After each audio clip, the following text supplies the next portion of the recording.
Well, it's finally starting. I just received my notification from Tesla to configure my Model 3. This has been a long wait, guys. I actually reserved my spot back on April 1st, 2016, so it's almost exactly 2 years to the day. And I'm not sure how many of you have also reserved your spot for the Model 3, but if you have, definitely let me know in the comments below because I'm interested in knowing when you reserved it and also whereabouts you are. But the purpose of today's video is to give you guys an idea of what you can choose in terms of the available options for the first production round, as well as the prices. And if you're in Canada, then you're definitely going to find this more interesting, as I'm going to not only show you those options, but I'll give you the Canadian price for them as well. Now, if you guys are interested in reserving a spot for a Tesla Model 3 today, then what you have to do first is to create an account on the Tesla website. And when you log in, the first screen you're going to see is any information about your vehicle. So if you're already an existing owner, then you would see your vehicle here. However, since I'm reserving a Tesla for the first time, it's showing the Model 3 that I put the deposit on, which was $1,000 2 years ago. From here, you can click on the Manage button and that will take you to the details about the car, and this is where the real fun begins. Now on this screen, it's basically been the same for me for the past 2 years, except one difference, which has changed just 2 days ago, and that's where I now have the option to actually design the Model 3. Now once you clicked on that button, you'll get to the next page, which is going to show you your options and pricing details. And you'll notice that the first cars being produced are actually not the base 35,000 US model, but the premium package edition.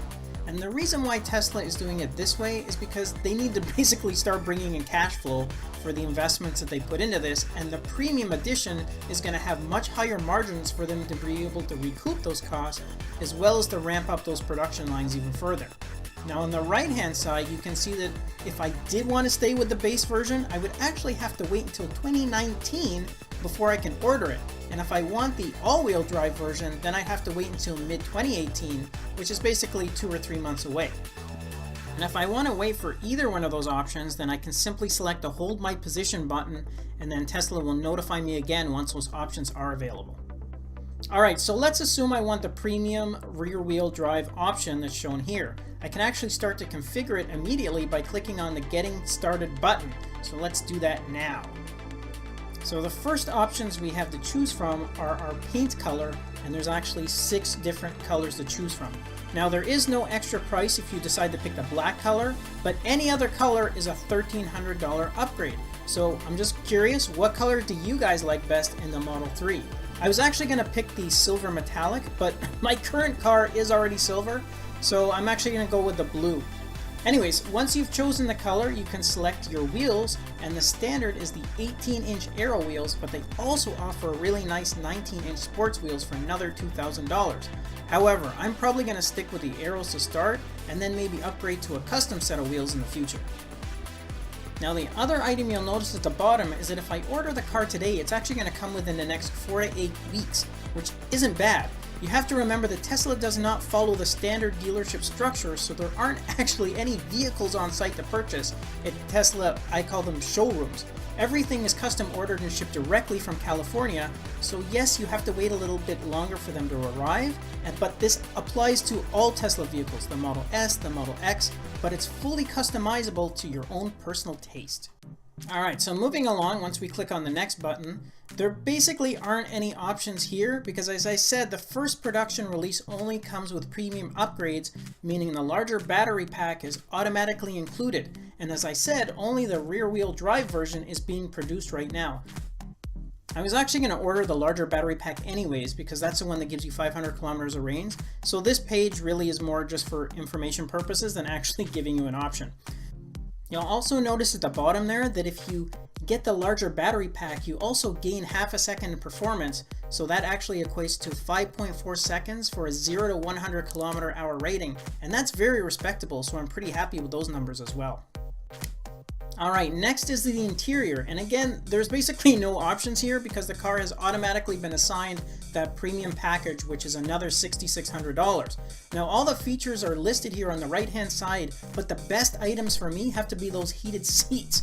I'm in Toronto and we had a pretty brutal winter this year. I think it snowed like basically every week, so getting into a warm car is a must-have here. And the nice thing about the heated seats is that they extend from the front to the back, so all the passengers benefit from the warmth. And the other premium interior option that I really like here is the roof. It's completely glass and comes tinted with additional UV protection, which is great for us because we also get brutally hot summers here. Alright, moving on, you also have the choice of adding enhanced autopilot for yet another $6,600. Or you can add the full self-driving capability for another $4,000. Now just to be clear, none of Tesla's cars, or cars on the road in general, are available for purchase as a self-driving car today. Now in the future, this most likely will become an industry standard, but it hasn't fully been tested yet or approved, which is why it's only available as an option on screen, and it won't actually function that way on the road. Now I'm probably going to select the enhanced autopilot option because I think there's a lot of great features there, and it's a requirement anyways when I want to upgrade to self-driving. However, I'm definitely going to skip the self-driving option today because it's $4,000 and it's a pretty expensive option that I won't be able to use. And even when the self-driving option is approved for use in cars, I think I'm still going to see how that works out before I start putting money down and allow my car to drive me around. It's definitely a cool technology, don't get me wrong, but I think I'll sit back and let others be the guinea pigs for this first. Okay, and the final page here shows the damages, and it's pretty expensive. However, the one benefit we have for Canadians, and particularly those in Ontario, is the government rebate program. Currently, if you purchase a vehicle that's under $74,000, and that's the base price, not including options, then you will be eligible to receive a $14,000 rebate check, which definitely helps ease the pain. Now in the US, there are state and federal tax incentives, so you'll have to check what the specific rebates are there, but if you're in Ontario, at least for the time being, they're quite attractive to jump into the EV market. Alright, so with all this being said, what exactly am I going to do? Well, this may surprise you, but I'm actually not going to order the car now, and for a couple reasons. First, I'm really leaning towards the all-wheel drive option, and that won't actually be available for another 2 to 3 months. As I said before, we get quite a bit of snow here in Canada, so I think waiting for the all-wheel drive is a better option for me. Now, I know some people have purchased snow tires for the rear-wheel drive model, and I've watched the YouTube videos, and they seem to handle the snow quite well, but I'm looking to keep this car at least 8 to 10 years, so waiting an extra couple of months is not a big deal for me to be able to have that improved traction and handling. Now, the other reason I'm going to wait a little bit is it gives me some more time to save for that deposit, or to at least cover the cost of the all-wheel drive upgrade. So for now, I'm going to select the hold my place in line, and fingers crossed I get notification to configure the all-wheel drive option by June or July. Anyways, that's all the information I wanted to share with you guys for now. I just wanted to give you an idea of what's included in the first production run, as well as the prices for those options. In my future Tesla videos, I'm going to show you how I installed the charging station in my garage and the updated Tesla configurator once the all-wheel drive option has been included. Okay, that's it for this episode, guys. Thanks for watching, and don't forget to like, share, and to subscribe to this channel. I also love to get your feedback and share information with all of you, so please keep the comments coming. I'm going to be releasing more new and informative watch face videos with fabulous giveaways for all of you, so make sure you check back often for the details. Until then, take care.